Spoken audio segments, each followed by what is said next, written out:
Here goes.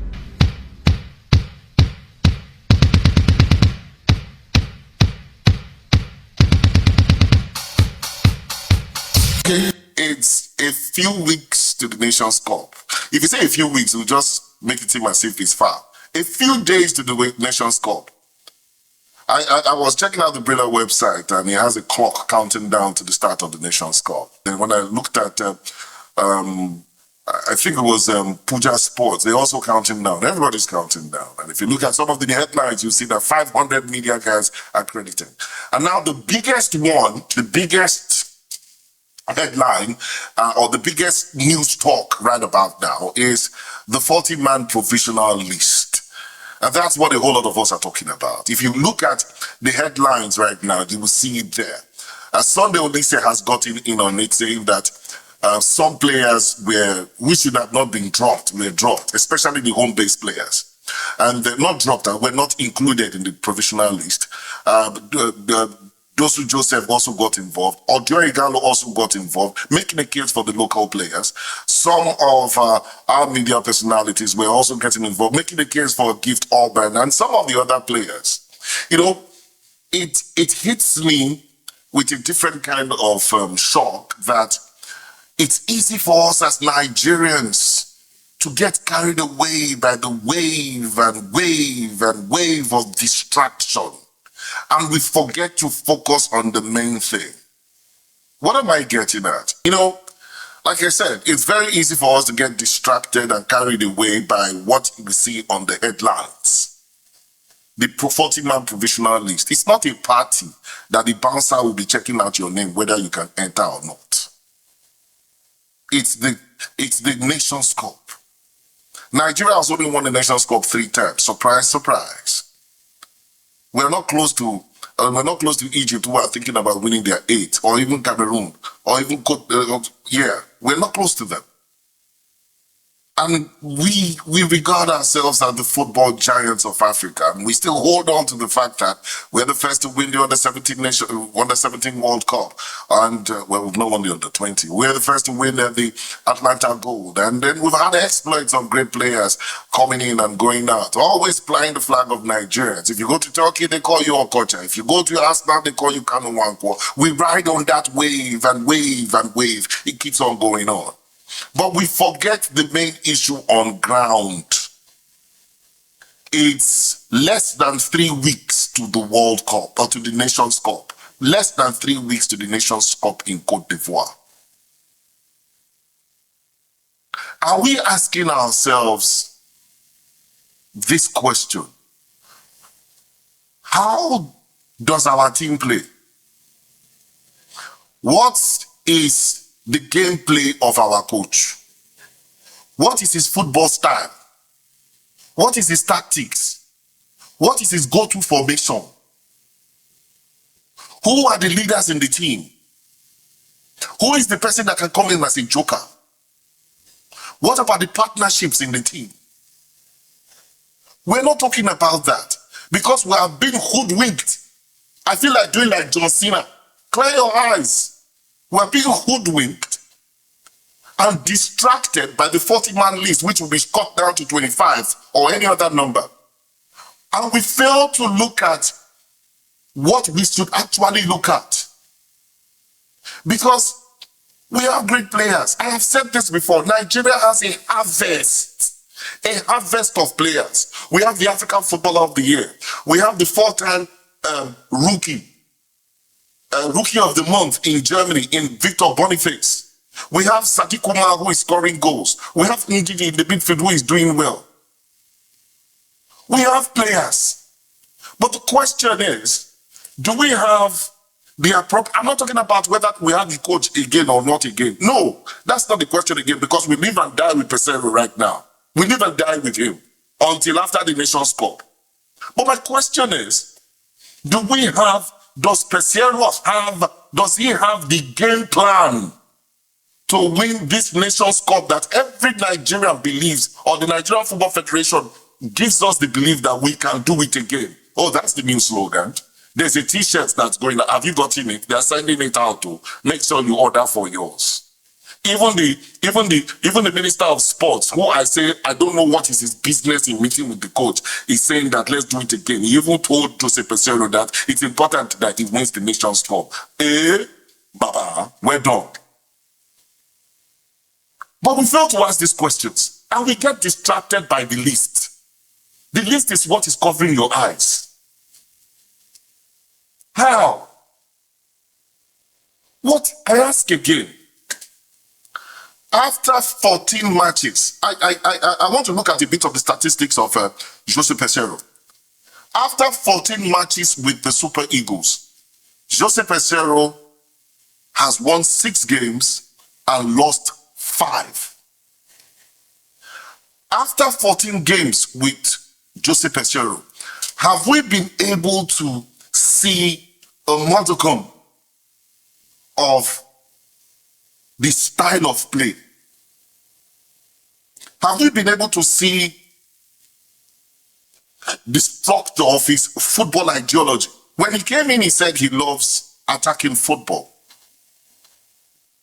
At one point in time, I even thought that I was trying to figure out his game style. See, there's nothing to be hidden there.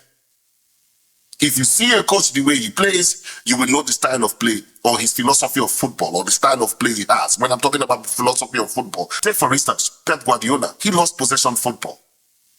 Hold on to the ball. Play circles around you. If it is Jurgen Klopp, it is the gegenpress. Counter-pressing. Press you. He calls it rock and roll football. Oh, I'm not done yet. What is the style of Peseiro? Because that's what we should be asking right now, asking the administrators or the technical department. Before we start saying that this guy has, that we can win it. It's not the 40-man list. It's not the 25-man list. Because if we understand his ideology and football sense, we will know the kind of players that should be in that list.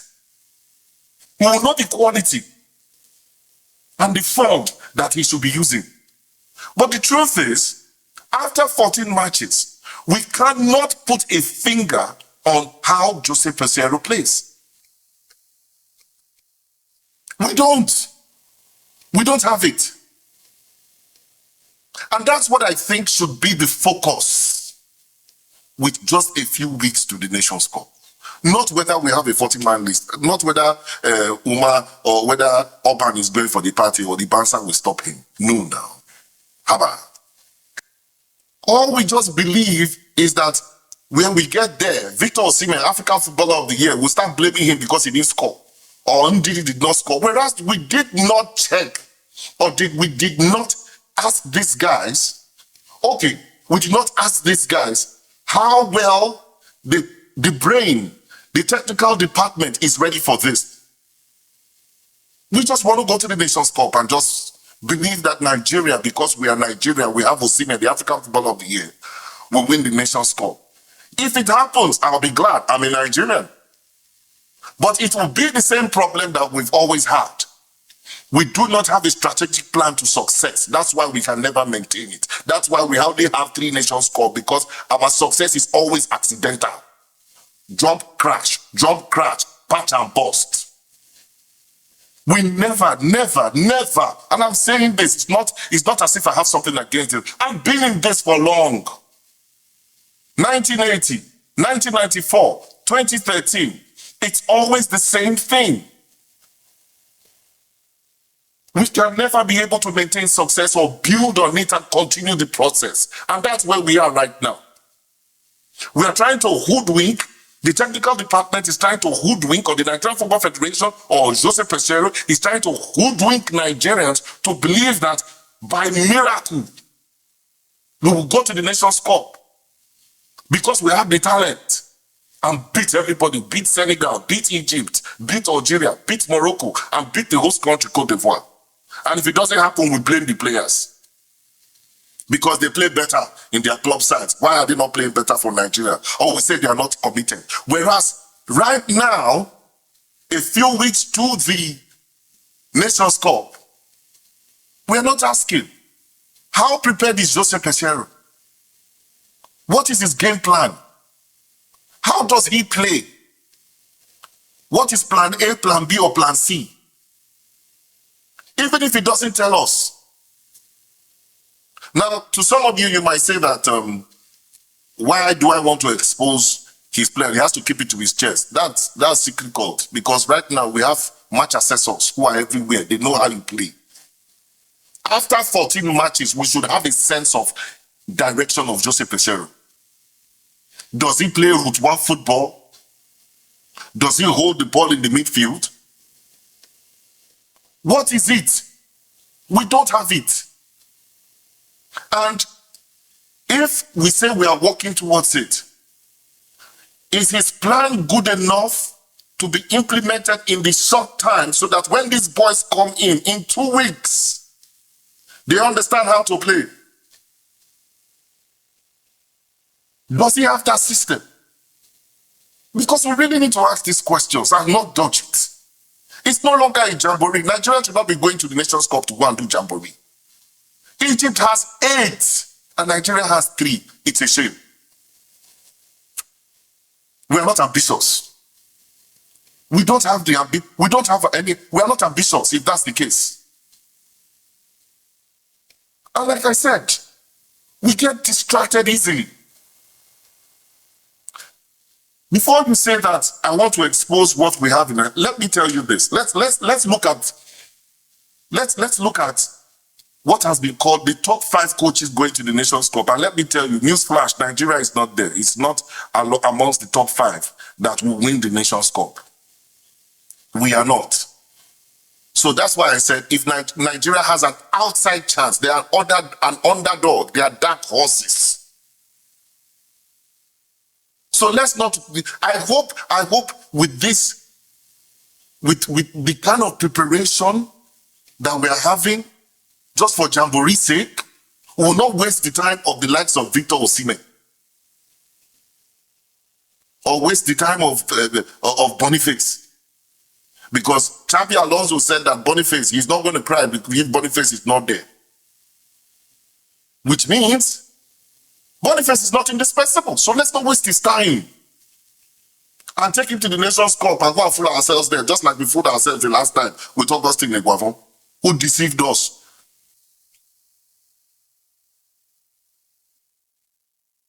Seriously. Like I said, before some of you think I want to expose or we're asking too many questions, and that's our problem. We're asking too many questions. We don't want to ask the coach. Let's take a look at the coaches going. Take, for instance, the defending champion, Aliou Cisse, Senegal. He favors the Christmas formation, the 4-2-3-1, which he used to win the Afcon. He couldn't exactly implement it so much at the World Cup, so he was bamboozled out of it by Gareth Southgate, England. He's trying to tinker, but his go-to formation, his main formation is the 2 defensive midfielders, 3 in front, and 1 attacker. Creating space for Sadio Mane to move around. That's Aliou Cisse. 4-2-3-1. Has its different variations to it when it comes to. What can we say of Jose Peseiro? And then, let's look at Egypt. Rui Victoria, the coach of Egypt, favors the 4-3-3 formation, has been very successful at it. Do you remember how Jurgen Klopp plays? He plays the 4-3-3 formation with Salah coming from the wings. And Rui Victoria is also doing that. Can you figure out how Jose Mourinho plays? I mean, can you figure out how Jose Peseiro plays? Can we figure it? Can we categorically say that this is his foundational philosophy of football? Can we? No, we can't. And if you look at our winning percentage under the coach, it is the lowest among the top 8 coaches after 14 games. The lowest. So I think we should focus on what should be focused on. Like the economics will say, set our scale of preference. Technical ability first, before we start talking about the provisional list. The boys will come. We have boys. We have players. No doubt about it. But bitching and bickering over who is going to be there, what will not should be there, and all that, and forgetting that we probably have a coach who doesn't even understand or who doesn't have a game plan, game pattern, game style, football philosophy, or football ideology, going to the Nations Cup and telling everybody that we are going to win. Hey, I know we love praying as Nigerians. Oh, we love praying. And we have a lot of pastors who love football. But that doesn't win the Nations Cup. That doesn't win the Nations Cup. Frank Idemudia Alapa is my name. Talking sports is my game. I'm open for you to put your suggestions to it. I'm the greatest, though. Here goes.